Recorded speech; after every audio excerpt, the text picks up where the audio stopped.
Chester Raccoon and the Big Bad Bully. Chester Raccoon stood in front of his tree hollow, looking gloomy. His younger brother Ronnie and his best friend Cassie stood beside him. "We don't want to go to school," Chester told his mother. "We want to stay home with you. Please, may we stay home with you?" "I thought you liked school," said Mrs. Raccoon. "We do," said Chester. "Then why do you want to stay home with me?" Chester lowered his head and shuffled his foot.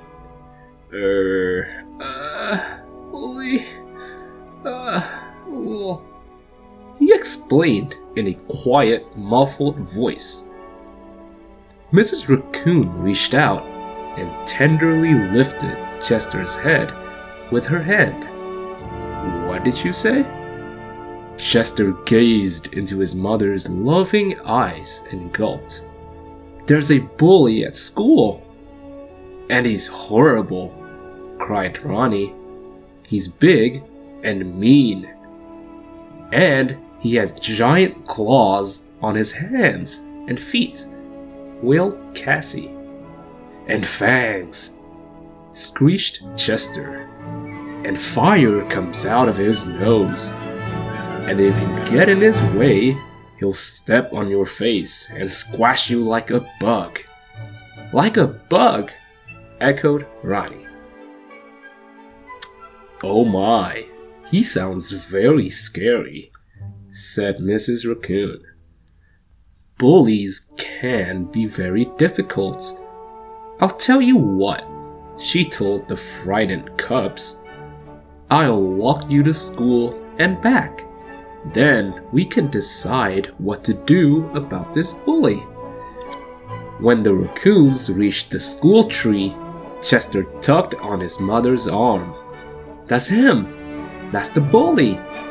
He pointed a trembling finger at the badger standing by the pond.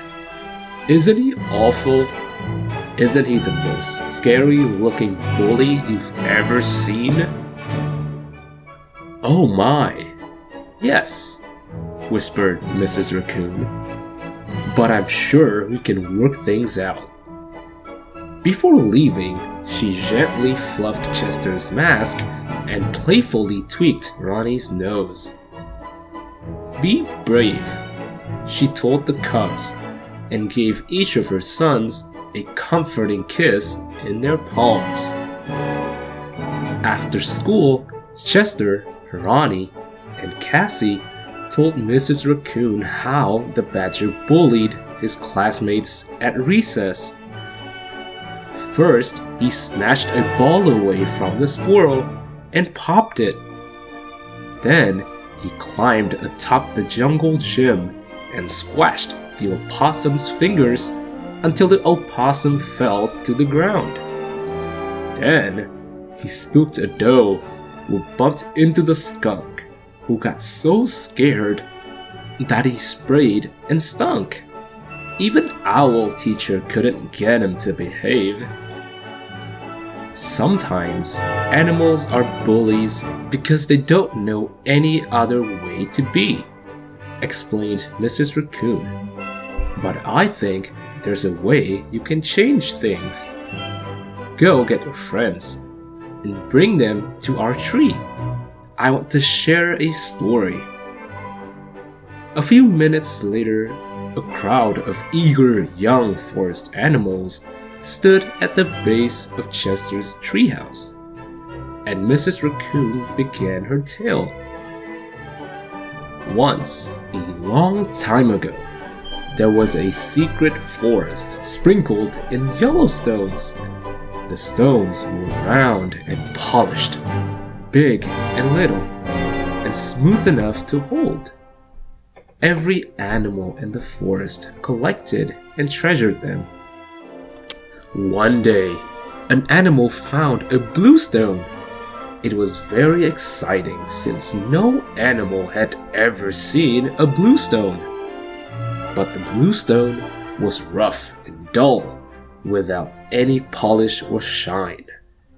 And it had sharp, prickly points sticking out of it, making it very hard to hold.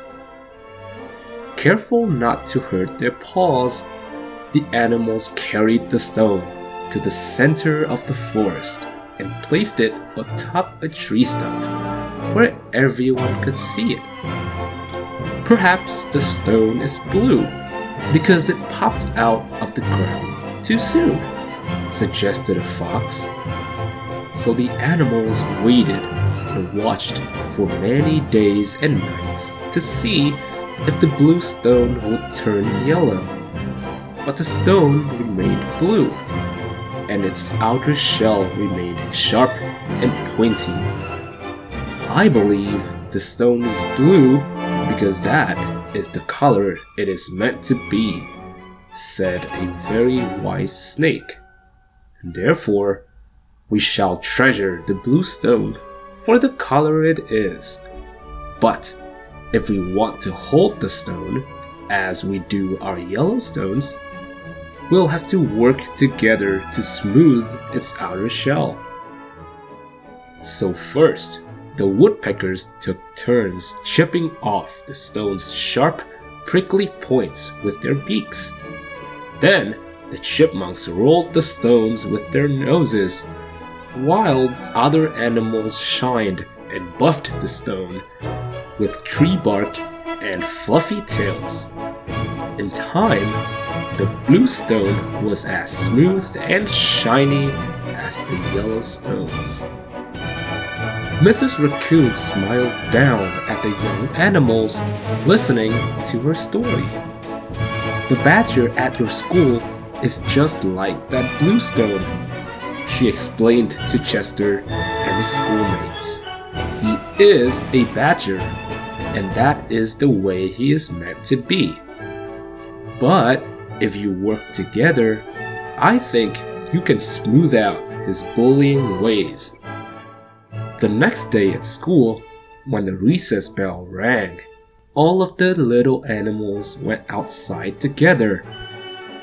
They huddled close to one another and walked toward the bully in one great big confident pack, with Chester in front holding a ball. At first, the bully looked at them with a twinkle in his eye, thinking, "I'll get one of you." But as the pack got nearer and nearer to him without a hint of fear, the badger's expression changed. His eyes widened, his jaw dropped open, his knees grew weak and wobbly. Suddenly, it was the bully who was scared. He began to whimper and squeal, and he thought, "They're coming to get me back." But there was nowhere to run. He just stood there, with his back up against a tree as his schoolmates drew closer and closer and closer. Finally, Chester was nose to nose with the trembling badger. He narrowed his eyes and looked as serious as his little furry face would allow. Then, without hesitation, he held up the ball, looked straight into the bully's eyes, and asked, "Wanna play?" "Huh?" The surprised bully stopped shaking.